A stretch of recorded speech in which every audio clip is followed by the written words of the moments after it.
Então, as eleições são sempre oportunidades, né, que os homens de bem, cidadãos de bem têm para fazer diferença no seu lugar, onde você mora.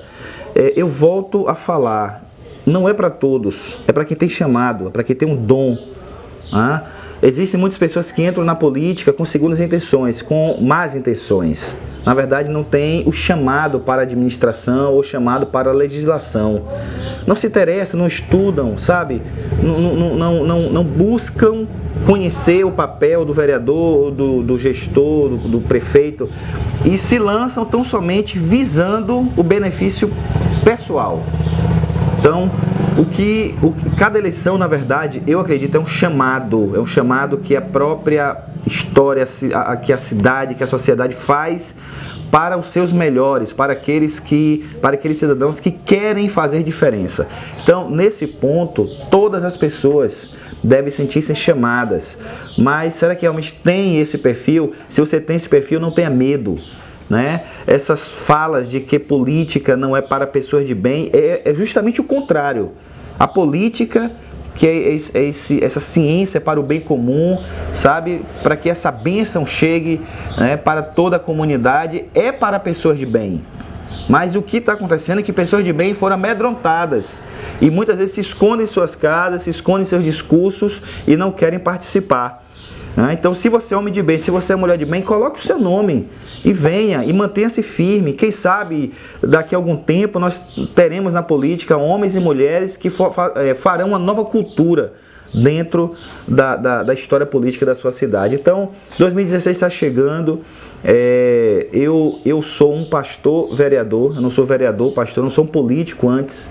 Na verdade, eu sou pastor. O meu nome está à disposição, sim, da comunidade, da cidade. O partido já autorizou. À disposição da campanha majoritária, como candidato a prefeito ou vice-prefeito, ou para continuar no legislativo como candidato a vereador.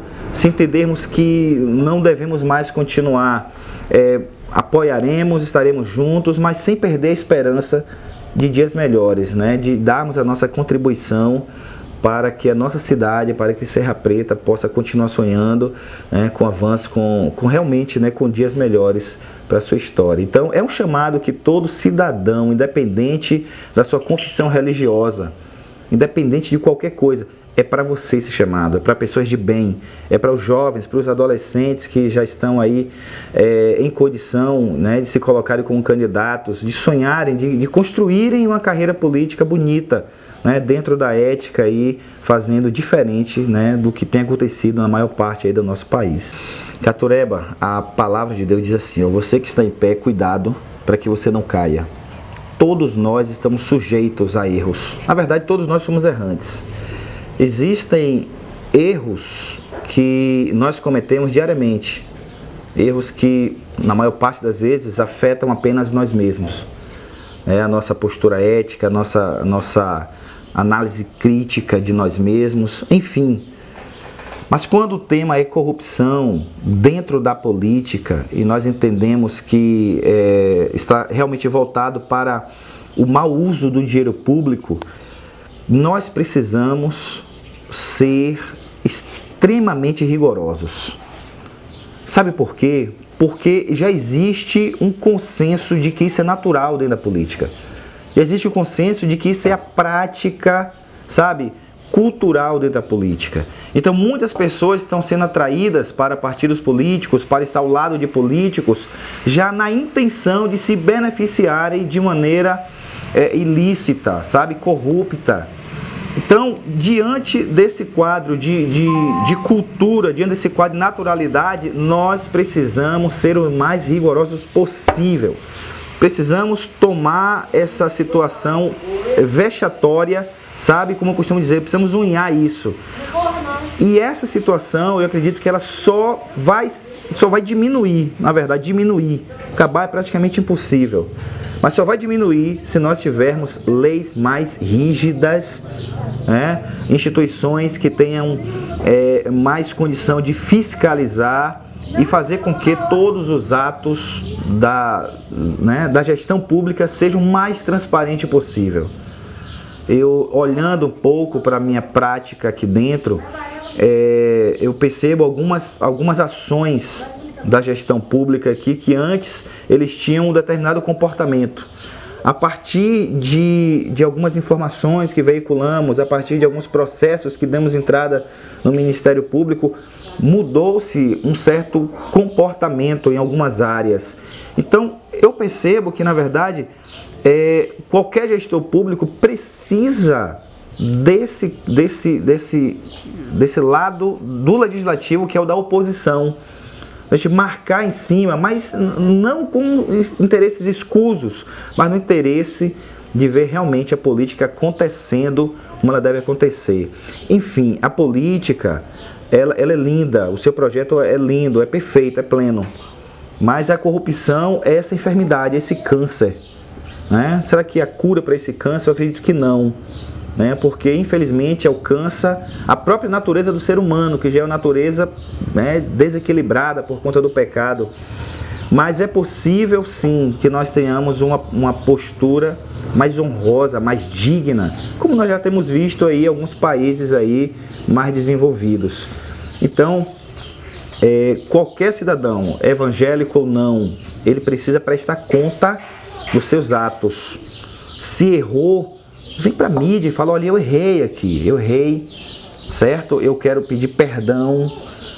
Se ele perceber que é uma prática, sabe, corriqueira e já é um traço de sua personalidade, de seu caráter, que ele se afaste, que ele fale: olha, eu não tenho condição de permanecer aqui porque eu vou continuar errando, vou continuar manchando a minha imagem, a imagem daqueles que estão comigo, e eu vou ser, na verdade, uma pedra de tropeço dentro da política. Como em qualquer outra área, o evangélico, ele precisa olhar para si mesmo e ter essa visão honesta, né, de sua postura.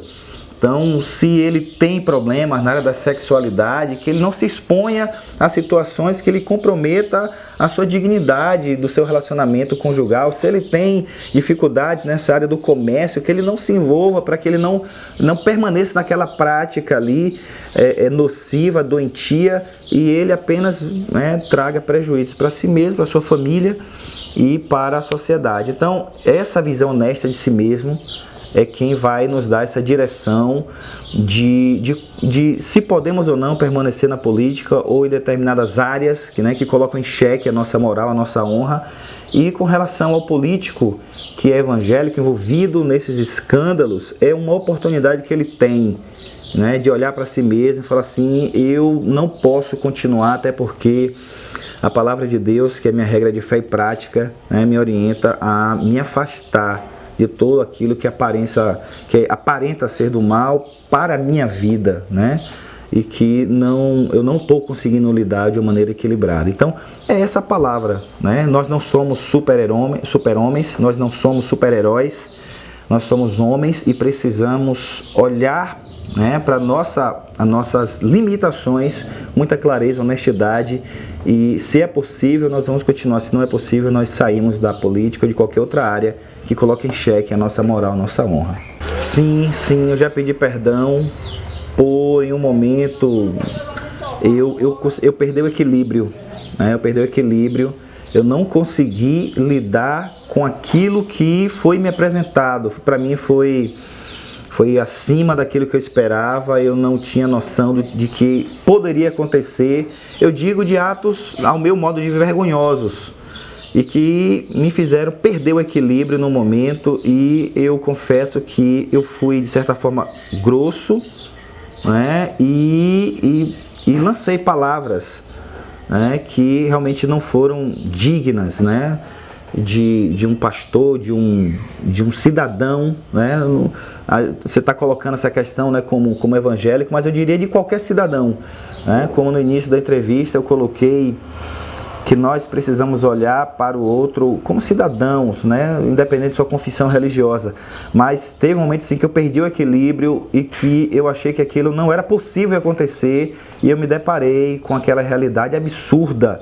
E infelizmente eu perdi o equilíbrio. Eu voltei, pedi perdão e trabalhei isso em mim, ainda trabalho isso em mim, de perceber que o outro, ele pode errar, às vezes até em erros absurdos, e eu preciso entender que isso é da natureza dele, né? Ele responde às situações com a natureza dele e eu respondo com a minha, né? Em alguns momentos, infelizmente ou felizmente, nós nos deparamos com situações que nos descobrimos um pouco mais e percebemos as nossas limitações. E a minha limitação ali dentro foi quando eu perdi esse equilíbrio e eu pude voltar atrás e pedir perdão.